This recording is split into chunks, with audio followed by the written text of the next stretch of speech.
जो भी इन्होंने कर्जा जात लिए है हमने नहीं लिए, ये इन लोगों ने लिए हैं।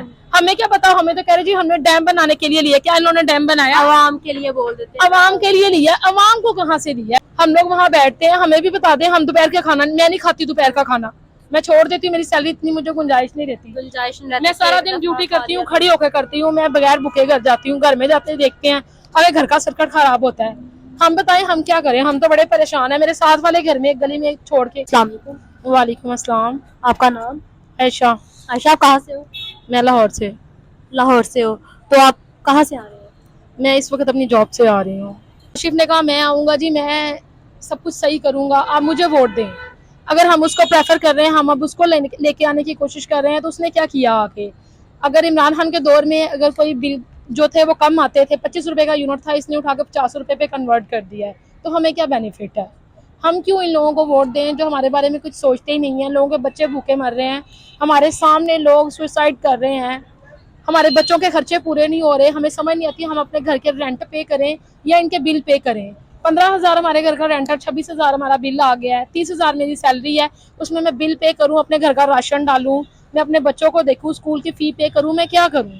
अगर ये जो भी बेनिफिट कर रहे हैं तो ये अपने लिए कर रहे हैं, हमारे लिए नहीं कर रहे। ये अपनी तिजोरियां भर रहे हैं, हमारी कोई तिजोरी नहीं भरी। तो नवाज शरीफ मतलब के मंसूबे भी तो बना रहे हैं ना, सड़कें वगैरह पुल वगैरह बना रहे हैं, मोटरवेज बना रहे हैं। हम सड़कों पे क्या करेंगे? चलेंगे, सड़कें बना रहे हैं, मान रहा चलो जी, ये अपनी ही सड़कें बनाई जा रहा है, हमारे लिए क्या बेनिफिट है सड़कों के ऊपर? हमें भी कोई बताए कि हम सड़कों में से उतारू है, लेकिन क्या फायदा? हमें स्पीडो की फैसिलिटी अवेलेबल करके पेट्रोल इतना महंगा कर दिया है कि अब जो गरीब बंदा है, गरीब बंदे को खा रहा है, वो भी अपने बच्चों के लिए रोटी लेके जाना, वो कहता है जहां मैंने 40 किराया लेना है मुझे आप 60 दें जी, पेट्रोल महंगा हो गया है। 10 रुपए पेट्रोल के पड़ते हैं, 10 रुपए बस सवारी के पीछे बढ़ा देते हैं।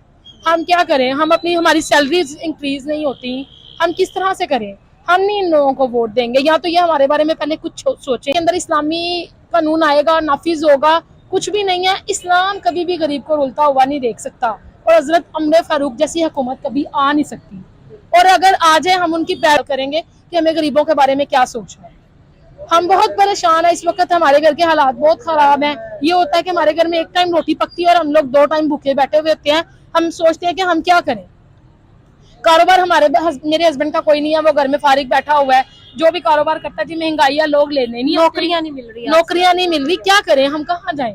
हमें इस चीज के बारे में भी कोई जवाब दें। अगर ये कोई फायदा देते भी हैं तो ये सिर्फ अपने ही मातहतों को फायदा देते हैं। सिर्फ इस मुल्क में रिश्वत चल रही है। पाकिस्तान अल्लाह ताला ने इतना प्यारा मुल्क दिया है, कायदे आज़म ने हमारे लिए इतनी मेहनत की कि चलो भाई मेरी आवाम सुकून से रहे। लेकिन आजम के बाद कौन अच्छे लीडर साबित हुए हैं आपके अंदाजे? मेरे अंदाजे के मुताबिक अभी तक कायदे आज़म के बाद में कोई भी अच्छा लीडर साबित नहीं हुआ। खैर हमें पता तो नहीं है, लेकिन बिलावल भुट्टो, ये भुट्टो साहब के बारे में हमने सुना है कि भाई उनके दौर में इतनी महंगाई नहीं थी, किताबों वगैरह में पढ़ा है कि वो लोगों के बारे में बड़ा अच्छा, जियाउल हक के बारे में पढ़ा है। मुझे नहीं लगता उन जैसी कोई हुकूमत आएगी। अब ये ऊपर ही उठेगा। अगर इनके अंदर इतनी कैपेसिटी है, ये कुछ करना चाहते हैं मुल्क के लिए, तो ये महंगाई को सस्ता करें, हमें भी पता चले। देखें बिल खाए हैं तो ये जो भी इन्होंने कर्जा जात लिए है हमने नहीं लिए, ये इन लोगों ने लिए हैं। हमें क्या पता, हमें तो कह रहे जी हमने डैम बनाने के लिए लिया। क्या इन्होंने डैम बनाया? आवाम के लिए बोल देते हैं। अवाम के लिए लिया, अवाम को कहाँ से लिया है मुझे ये बताएं। अवाम बेचारी तो अगर पानी भी पीने लगती है तो बैठने से पहले भी उसको टैक्स डाल देते हैं, ये आपके पानी के साथ टैक्स है। हम लोग जो पर्सन लोग हैं, हम लोग वहाँ बैठते हैं, हमें भी बता दें, हम दोपहर का खाना, मैं नहीं खाती दोपहर का खाना, मैं छोड़ देती हूँ, मेरी सैलरी इतनी मुझे गुंजाइश नहीं रहती। मैं सारा दिन ड्यूटी करती हूँ, खड़ी होकर करती हूँ, मैं बगैर भूखे घर जाती हूँ, घर में जाते देखते हैं अरे घर का सर्किट खराब होता है। हम बताएं हम क्या करें? हम तो बड़े परेशान है। मेरे साथ वाले घर में एक गली में छोड़ के सुसाइड किया है मर्द ने, वो सुसाइड किया, उसने अपनी बीवी को मार दिया, अपने बच्चों को खाने में डाल के जहर दे दिया कि मैं इतने बिल कहाँ से पे करूँ। कोई भी इनके खिलाफ आवाज नहीं उठा रहा। मुझे लगता है इसमें ज्यादा, ये तोशाखाना केस से पहले की बात है, वाकया जी नहीं, ये अभी का रिसेंटली का वाकया है जहाँ पर मैं रहती हूँ। ये हमारे साथ वाली गली में ये वाकया हुआ है कि उस बेचारे महंगाई से तंग आके उसने ये किया कि उसके उनके बच्चे भूखे थे 8 दिन से, घर में कुछ पका नहीं था, रेंट वालों ने जवाब दे दिया, सामान उनका बाहर था, बिल उसको आया हुआ था बेचारे को 26,000 रुपया, वो नहीं पे कर सका। उसने हल यही देखा कि मुझे मर जाना चाहिए। मैं कहती हूँ उस इंसान को हमने देखा है कि किस तरह से उसने अपने बच्चों के लिए सरवाइव किया था और उसका सब कुछ तबाह हो गया है। उसने अपने घर की एक एक चीज करके हमारी आंखों के सामने बेची है। तो चलो यार मेरे बच्चों का सर्किट चले, आज अच्छे हो जाएंगे, आज अच्छे हो जाएंगे, इस उम्मीद के सहारे हम लोग बढ़ते हैं, लेकिन अच्छा कुछ भी नहीं हुआ यहाँ पर। इन्होंने हमारे लिए कुछ नहीं अच्छा किया, तो हम क्यों इनको वोट दें। मैं नहीं इन चीज़ों के बारे में सोचती।